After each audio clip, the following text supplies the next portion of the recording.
बार बार प्यास लगने लग रही हो, या फिर आपका यूरिनेशन जो है वो बहुत ज्यादा एक्सेसिव हो चुका है, या बेड वेटिंग देखने को अपन को मिल रही है, या फिर आप बहुत जल्दी थका हुआ महसूस करते हैं अपने आप को, या फिर आपकी हार्ट रेट इंक्रीज हो चुकी है, कभी कभी आपको नोजिया वोमिटिंग जैसा फील होता है, या फिर आपको बहुत ज्यादा भूख लगती है ना, तो कहीं आपको डायबिटीज से आप सफर तो नहीं कर रहे हैं।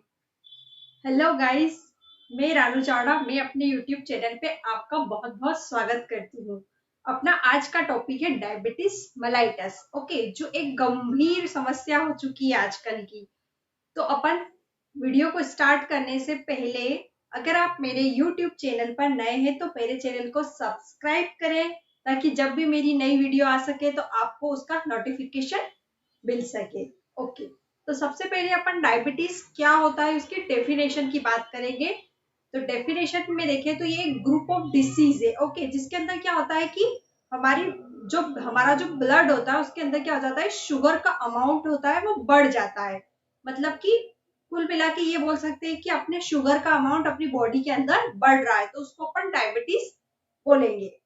ठीक, अब अपन देखते हैं कि जो डायबिटीज है वो वर्ल्ड वाइड में उसका क्या डिस्ट्रीब्यूशन है। ओके, तो वर्ल्ड वाइड में अगर देखें तो 422 मिलियंस पॉपुलेशन डायबिटीज से सफर कर रही है। ओके, इसमें से 1.6 मिलियन जो पॉपुलेशन है वो पर ईयर उनकी डेथ हो जाती है डायबिटीज की वजह से।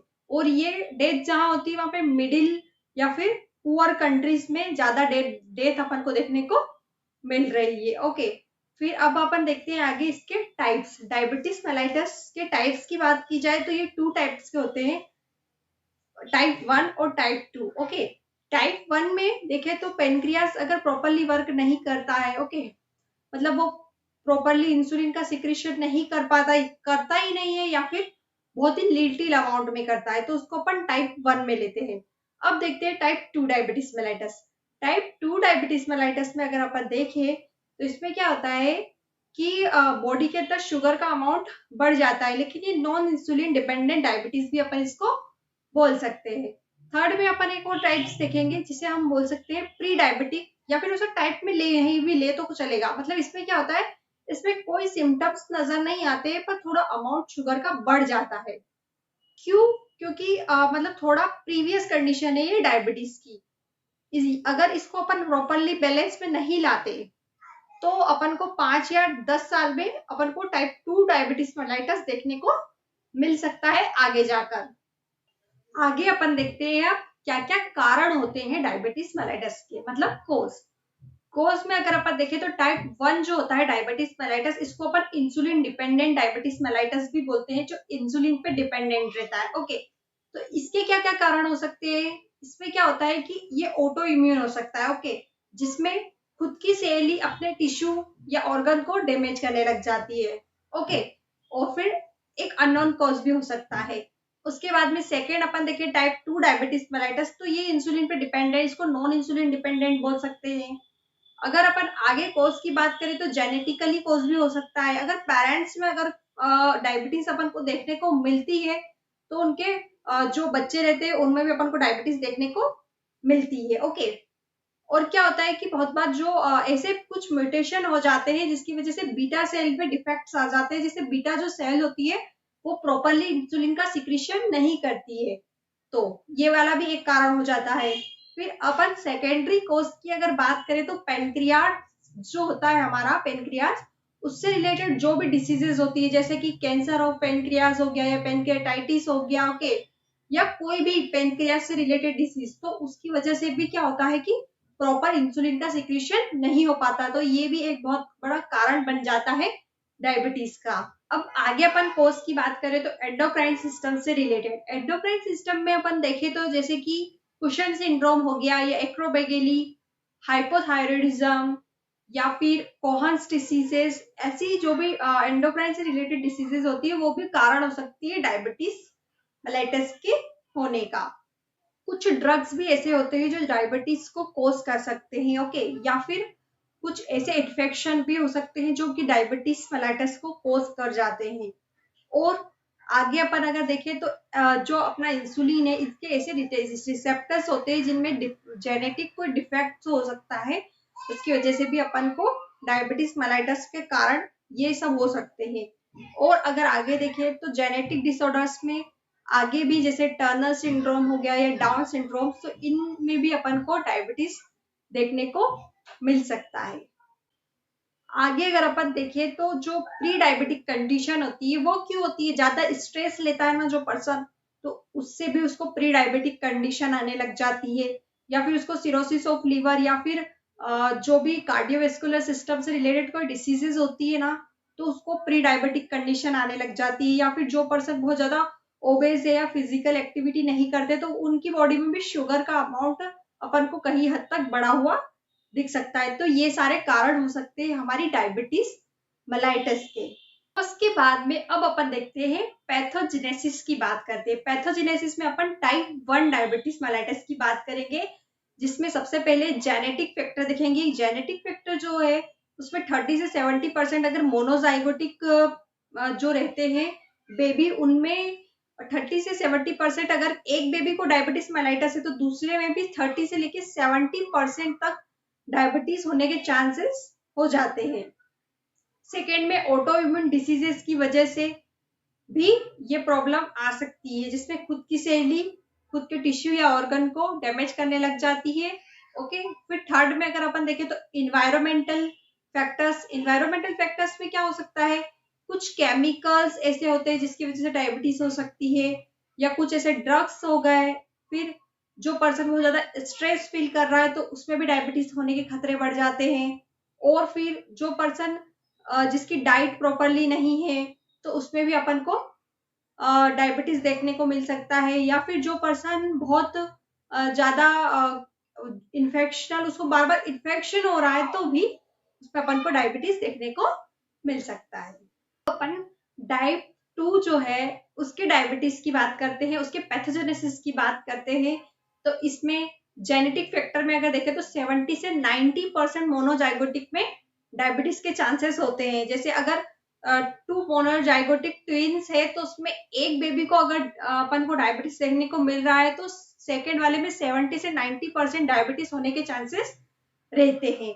ओके, फिर उसके बाद में आगे अगर अपन देखें तो एनवायरमेंटल फैक्टर की अगर बात की जाए तो इसमें जो पर्सन न्यूट्रिशन की चीजें नहीं खाता और मतलब फैटी फैटी चीजें खाता है या ओबेस रहता है तो उनमें भी डायबिटीज तो टाइप 2 होने के चांसेस क्या हो जाते हैं, बढ़ जाते हैं। ओके, और ये इंसुलिन रेसिस्टेंस की वजह से भी इसमें डायबिटीज की पैथोजेनेसिस अपन को देखने को मिलती है। ओके, अब अपन इनके क्लिनिकल फीचर्स की बात करते हैं। ओके, क्लिनिकल फीचर्स में अगर अपन देखें तो इसमें क्या होता है कि पर्सन जो होता है उसको जैसे प्री डायबिटिक कंडीशन अपन फर्स्ट में देखते हैं, उसमें तो कोई सिम्टम्स आते ही नहीं है, थोड़ा सा शुगर का अमाउंट बढ़ा हुआ दिखता है, बाकी कोई सिम्टम्स अपन को देखने को नहीं मिलते प्री डायबिटिक कंडीशन में।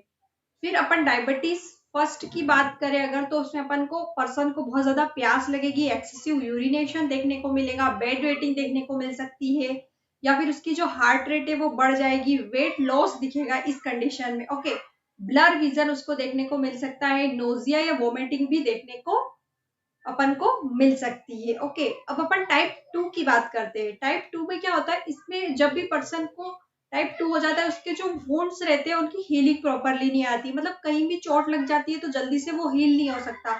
अल्सरेशन भी देखने को मिल जाते हैं, अल्सरेशन प्रॉपरली रिकवरी नहीं होती उनकी। हंग्री फील होता है, इसको भूख लगती है, ज्यादा प्यास लगती है, एक्सेसिव यूरिनेशन देखने को मिल सकता है। इस कंडीशन में वजन बढ़ भी सकता है और कम भी हो सकता है। ओके, और ब्लर विजन देखने को मिलता है। अब अपन इसके लेबोरेटरी एग्जामिनेशन की बात करते हैं तो फर्स्ट में अपन क्या करवाएंगे, ब्लड ग्लूकोज एस्टिमेशन करवाएंगे।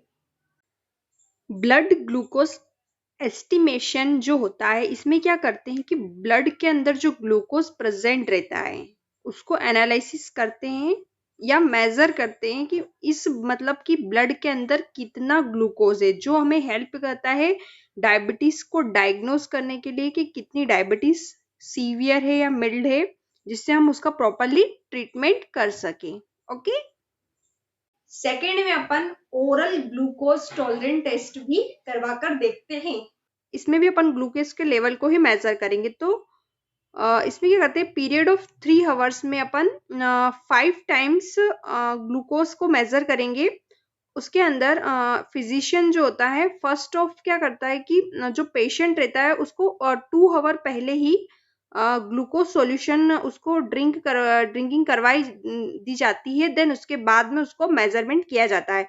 तो जो पेशेंट जिसको शुगर नहीं है लेवल बढ़ा हुआ, तो उसका जो ग्लूकोज का जो लेवल होता है वो राइज हो जाता है एंड सडनली थोड़े टाइम बाद वो फॉल हो जाता है। ओके, आगे अपन माइक्रो एल्ब्यूमिन देख सकते हैं कि एक अमाउंट होता है प्रोटीन का जो कि यूरिन के साथ में एक्सक्रीट आउट होता है। ओके, तो ये एक्सक्रीट आउट होता है ना, तो रिस्क हो जाता है कि भैया इसमें अपन को किडनी की डिसीज हो सकती है, कार्डियोवैस्कुलर की डिसीज हो सकती है, या डायबिटीज भी अपन को रहता है। ओके, तो माइक्रो एल्ब्यूमिनिया मी यूरिया जो अगर देखने को मिल रहा है यूरिन के अंदर ये प्रोटीन, तो अपन को पता चल जाता है कि रिस्क है यार डायबिटीज का। ओके, आगे अपन इसमें यूरिन में प्रोटीन देख सकते हैं।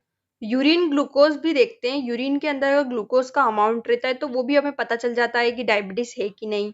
बट क्या करते हैं कि इसका भी यूज कर सकते हैं, बट ब्लड टेस्ट में ही अपन को पता चल रहा है कि इतना शुगर बढ़ा हुआ है, तो हमको इसकी जरूरत इतनी पड़ती नहीं है। ओके, और इससे मतलब अगर अपन ब्लड के अंदर ग्लूकोज का अमाउंट देखते हैं तो वो एक्यूरेट आता है। ओके, इंसुलिन का लेवल देख सकते हैं। Insulin level in diabetes. Okay, इसके अंदर अपन इंसुलिन का लेवल देखेंगे कि कितना फास्टिंग के केस में कितना है। ओके, 30 मिनट्स बाद में जब ग्लूकोज एडमिनिस्ट्रेशन किया गया उसके बाद कितना है, 1 आवर में कितना है, उसके बाद 2 आवर के बाद में कितना है। ओके, तो ये एक इंसुलिन का लेवल होता है। ओके, इंसुलिन एंटीबॉडी टेस्ट भी करवाते हैं। ये चेक करता है कि क्या इंसुलिन के अगेंस्ट में एंटीबॉडीज प्रोड्यूस हो रहे हैं। Okay, self monitoring blood glucose में अपन क्या करते हैं कि इसमें जो पेशेंट होता है वो खुद ही ग्लूकोज मीटर की हेल्प से क्या करता है, अपनी जो शुगर को मेजर कर लेता है, जिससे उसको हेल्प मिलती है कि वो जो भी एक्सरसाइज कर रहा है या डाइट ले रहा है या एंटी डायबिटिक ड्रग्स ले रहा है तो उसका उस पर क्या इफेक्ट हो रहा है। ओके, तो उसको वो सेल्फ ही मॉनिटरिंग कर लेता है और उसको रीडिंग में लिखता जाता है खुद से ही, और पता करता है कि उसका जो शुगर लेवल है वो बैलेंस में आ रहा है कि नहीं। तो वो ये सेल्फ डायग्नोसिस कर सकता है ग्लूकोज मीटर की हेल्प से। क्रिएटिनिन देख सकते हैं। जो होता है डायबिटिक केस में लोअर सीरम क्रिएटिनिन जो होता है ये इंक्रीज होता है रिस्क ऑफ टाइप 2 डायबिटीज के लिए। तो अपन इससे भी पता कर सकते हैं और डायग्नोस कर सकते हैं डायबिटीज मेलाइटिस को। अपन ग्लाइकोसाइटिक हीमोग्लोबिन टेस्ट भी डायबिटीज के केस में अपन करवा सकते हैं, क्योंकि जो हीमोग्लोबिन होता है वो केमिकली जो लिंक्ड रहता है शुगर से, तो उससे अपन शुगर का अमाउंट पता कर सकते हैं। तो ये भी एक डायग्नोसिस का एक सोर्स हो सकता है। आगे अपन देखते हैं मैनेजमेंट क्या होगा डायबिटीज मेलाइटिस का। Okay, goal of management. Okay, management का गोल क्या होना चाहिए अपना, अपन क्या करेंगे जो कैटाबोलिक स्टेट या सिम्टम्स जो आ रहे हैं उनको कम करने की या उनको एलिमिनेशन करने की काम करेंगे। ओके, एलिमिनेशन करेंगे ग्लाइकोसूरिया का, या जो भी उसको कॉम्प्लिकेशंस आ रहे हैं डायबिटीज से रिलेटेड तो उसको प्रिवेंट करने की कोशिश करेंगे अपन, या फिर उसकी जो भी मेटाबॉलिक से रिलेटेड अगर कोई प्रॉब्लम आ रही है तो उसको प्रिवेंट करने की कोशिश करेंगे। मेंटेन करेंगे उसकी नॉर्मल ग्रोथ को और बॉडी वेट को। ओके, सेल्फ उसको रिलायंस करेंगे और सेल्फ केयर करेंगे। ओके, उसकी क्वालिटी ऑफ लाइफ को अपन को इम्प्रूव करना होगा। अब अपन उसकी डाइट की बात करते हैं। ओके, डाइट में अगर अपन देखें तो अपन को ऐसी डाइट देनी है उसको जिससे कि उसकी ब्लड शुगर जो होती है वो कम हो जाए। ओके, और ऑप्टिमम अपन को लिपिड लेवल देना है। उसके बाद में अपन को मेंटेन करना है उसके ब्लड के अंदर ग्लूकोज के लेवल को फिजियोलॉजिकली लेवल पे। ठीक है, मेंटेन करना है उसकी नॉर्मल ग्रोथ को, उसे प्रॉपरली न्यूट्रिशन मिल सके।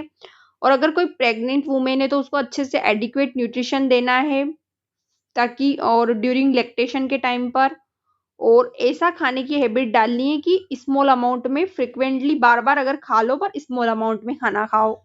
ओके, फिर उसको एक्सरसाइज करने के लिए बोलना है और कोई भी उसकी मतलब उसको ऐसी डाइट देनी है जो उसकी लाइफ स्टाइल में उसको मिल जाए या वो हिस्ट्री में पहले खा रहा हो। ऐसी डाइट नहीं देनी कि बिल्कुल अलग ही डाइट दे दी आपने, नॉर्मल उसको नॉर्मली ऐसी डाइट देनी है और उसकी ओबेसिटी को रिड्यूस करना है।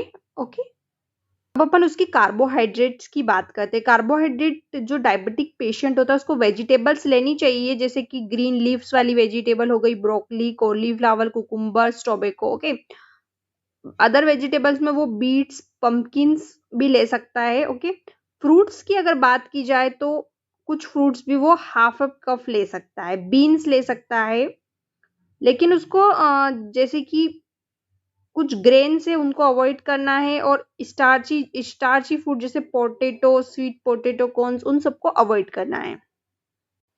प्रोटीन की बात की जाए तो प्रोटीन जो होता है वो रिक्वायरमेंट होता है इंसुलिन के मेटाबॉलिज्म के लिए, तो प्रोटीन तो लेना ही है। तो कितना अलाउ करना है? 0.85 ग्राम पर किलोग्राम बॉडी वेट के अकॉर्डिंग अपन को लेना है प्रोटीन। और अगर किडनी में कोई डिसफंक्शन अगर हो रहा है तो प्रोटीन का इंटेक्ट अपन को रिड्यूस करना पड़ेगा, 0.6 जी पर किलोग्राम के अकॉर्डिंग अपन ले सकते हैं। फेट की अगर बात की जाए तो फेट जो है वो तो अपन को कम अमाउंट में ही लेना है, क्योंकि उससे दूसरी डिसीजेस भी होने के चांसेस बढ़ जाते हैं, तो बहुत ही कम लेना है। और अगर फेट लिया है तो अच्छे से एक्सरसाइज वगैरह भी करना चाहिए। फाइबर फूड की अगर बात की जाए तो डायबिटिक पेशेंट को हाई फाइबर डाइट तो लेनी ही चाहिए, जिससे कि उसका जो ग्लूकोज का अमाउंट है वो कंट्रोल हो जाए। कम मेडिकेशन से ही कंट्रोल में आ सकता है अगर वो अच्छे से फाइबर वाली डाइट को फॉलो करता है। तो फ्री फूड की अगर बात की जाए तो कार्बोनेटेड वाटर ले सकता है। ओके, उसके बाद में कोको पाउडर ले सकते हैं, कॉफी या टी, कैबेज, शुगर, कुकुम्बर और ग्रीन सैलेड वगैरह अपन खा सकते हैं जो डायबिटिक के पेशेंट होते हैं वो। तो अपन एक्सरसाइज के लिए रिस्क भी हो सकता है डायबिटीज के पेशेंट के लिए और बेनिफिट्स भी है, तो अपन सबसे पहले बेनिफिट्स की बात करते हैं। अगर कोई पेशेंट जो है डायबिटिक का, वो अगर एक्सरसाइज करता है तो उसकी जो बॉडी का जो वेट है वो पहले तो मेंटेन रहता है। ओके, उसके बाद में उसके जो सेंसेस है उनमें भी कहीं हद तक इम्प्रूवमेंट आता है। ओके, क्योंकि सोशल इंटरेक्शन वगैरह बढ़ता है, तो इंसुलिन की जो सेंसिटिविटी होती है वो इनहेल्ड हो जाती है, इम्प्रूव्ड हो जाता है ग्लूकोज का कंट्रोल। ओके, उसके बाद में इम्प्रूव हो जाती है कार्डियक परफॉर्मेंस और इम्प्रूव होती है फाइब्रिनोलाइसिस। अब अगर आगे देखते हैं कि क्या क्या रिस्क हो सकती है। रिस्क में कार्डियोवैस्कुलर सिस्टम में अगर देखें तो मायोकार्डियल इश्चीमिया होने की खतरे बढ़ जाते हैं। माइक्रोवेस्कुलर में अगर अपन देखें तो रेशनल हेमरेज या प्रोटीनूरिया भी देखने को मिल सकता है अपन को। मेटाबॉलिक में देखें तो हाइपोग्लाइसीमिया या हाइपरग्लाइसीमिया, कीटोसिस देखने को मिल सकता है। जनरल देखें तो muscles strain, sprain, food injury हो सकती है, जॉइंट इंजरी हो सकती है ड्यूरिंग एक्सरसाइज के टाइम पर। Okay, oral anti diabetic drugs जो होते हैं वो भी अपन इस केस में यूज कर सकते हैं। तो ये था अपना आज का डायबिटीज। अगर आपको आज का वीडियो अच्छा लगा हो तो आप मेरे चैनल को सब्सक्राइब करें और मेरी वीडियो को लाइक करें। Okay, thank you so much.